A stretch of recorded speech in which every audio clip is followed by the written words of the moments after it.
Hi everyone, I'm JD from Willowbound Journals and back here with this series for a subscriber video request showing how I make a vintage document journal. This is the vintage French journal we've been working on. The first video we did the cover, second video we did the pages, third video we did the binding, and in this last video we will do the ephemera. So I've got a whole stack here, let's have a look. Got a little card and little note papers, lots of letters. Try to include a variety of different letters. This one's cool with the letterhead. We'll move that over and I'll put them over this side to show what we've got. We've got a blue one which is really cool. Again, I try to choose more of the grungier ones just because I'm going for like a grungier document journal that looks really aged and old with all that wonderful history. Look at that. Oh my goodness, that writing is a bit too much for me. I can't handle all that writing. My eyes go a bit funny. So I like the darker paper too, and I'm trying to get a whole mix of different types of papers and colours and different types of writing, coloured ink and pen. This is a cool little note card thing. We've got some postcards, and because they're all from the same bundle, you know, they've all got the same name, who it's to, so, and it's all ephemera from the same person. So that was my aim, to make a vintage document journal out of pieces from this one bundle of goodies that I got from France. So her name's Annie Romeo. Okay, I'm not even going to attempt it. Love how it says Mademoiselle, and I think it's her correspondence to people and other people's correspondence to her.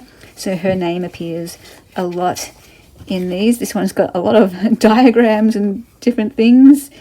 And then another letter. So we've got a lot of goodies here to load up this journal with. And I'm going to start, I think, with this letterhead one, because I think that's really cool.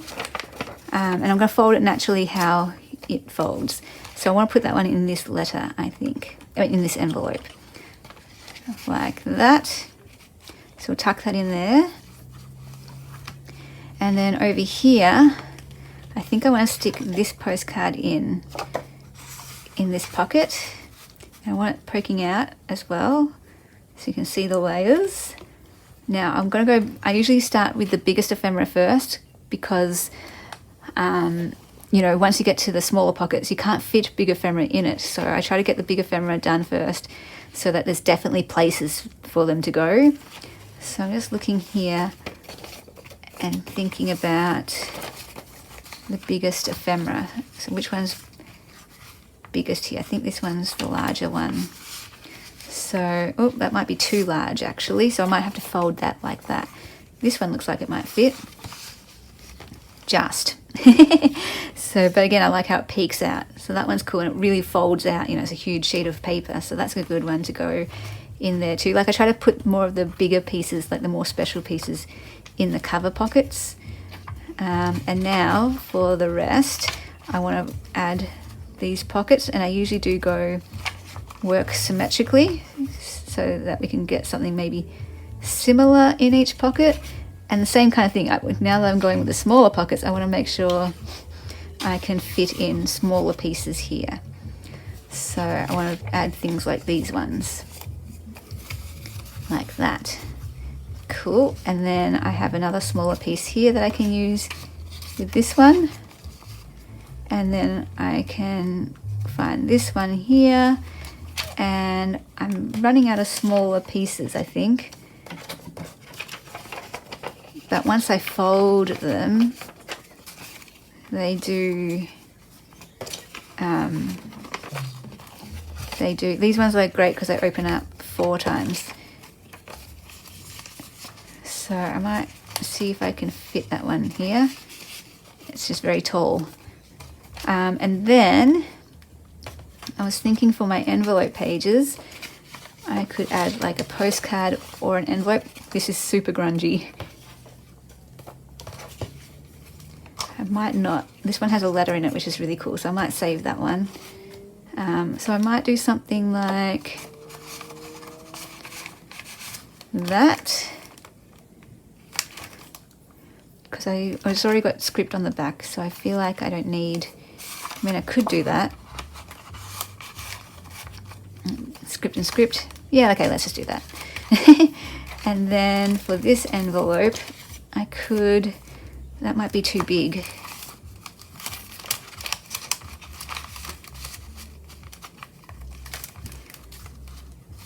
Maybe I want the stamp as the feature point,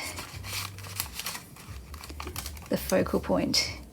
Oh, I can just see it. But anyway, that adds another random layer. Very, very intricate. I mean, intricate. Unique is what I'm going for. And then just looking for, I'm just not sure if this is going to fit. That will have to go on a very large page, I reckon. So let me just grab the back page, I think. Yeah, that suits there. So I might have to use one of these types of paper clips, a long one, and just catch it like there.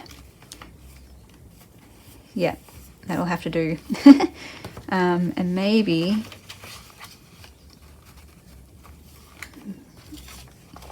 I'll have to save this one for a different journal. Might be a bit too big to have two of them in one journal. And good to have that grungier edge on the inside so it's a bit more protected. But yeah. And then I don't want to cover this page. So I usually use my coffee dye pages to add in my,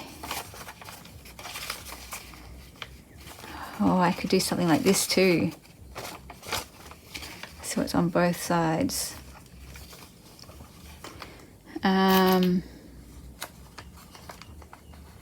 Like that.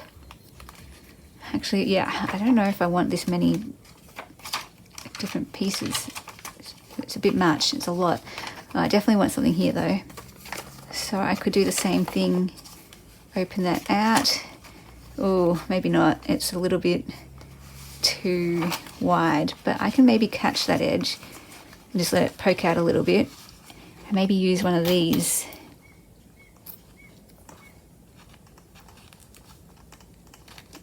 Nope, I think that's gonna be too small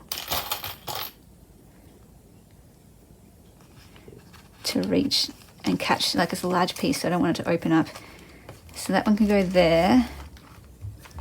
And yeah, I think we're good, honestly. I feel like because there's so many feature pages with the script, if I keep adding more script letters and things, I feel like it's getting a bit overwhelming. Like that, I don't know, to me that's a bit too much, but let's just do it. Let's just go for it. And if I have put it on other pages, like what happens if I put ephemera is that it starts to compete, and I just want to have that to look at and enjoy it. If I start putting other things there, it becomes very, very busy, which I know lots of people love. Me, not so much. I like my journals nice and clean, and to focus on one thing at a time. Otherwise, I'm like, oh gosh, I'm a bit overwhelmed. Like again, I could put something here, and I usually do in my journals on the first couple of pages, put something there to have it like wow when you first open it. But I just really like the simplicity of, this is one of my favorite ledgers, if not my favorite. And I really love this piece. This is so interesting. And so yeah, I feel like I don't want to add anything else to it. I'm just rummaging through my pile just in case I see something smaller, but all the rest of the pieces are quite large. And just lots of letters, lots and lots of letters. So I don't feel like I want to add all of these letters when there's already so many in there. So just rummaging through. Sorry, this is off camera.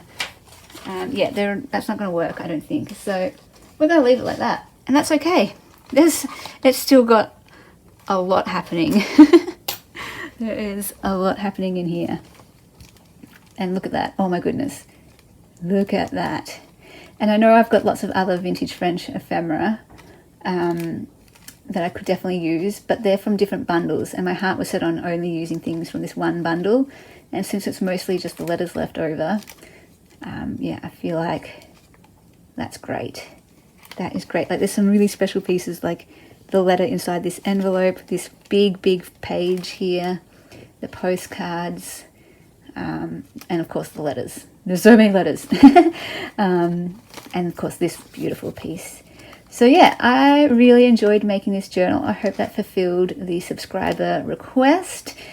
This journal obviously is now available. If anyone's interested, feel free to email me. But we'll do a full proper flip through eventually as well. And hope you enjoyed this series. I'll see you next video. Bye guys. Special thank you to my beautiful patrons who supported me in the month of November. If you would like to become a patron and get access to my journal making series videos and other videos and printables and every single digital kit from my Etsy, you can click the Patreon link down below in the description box to join that.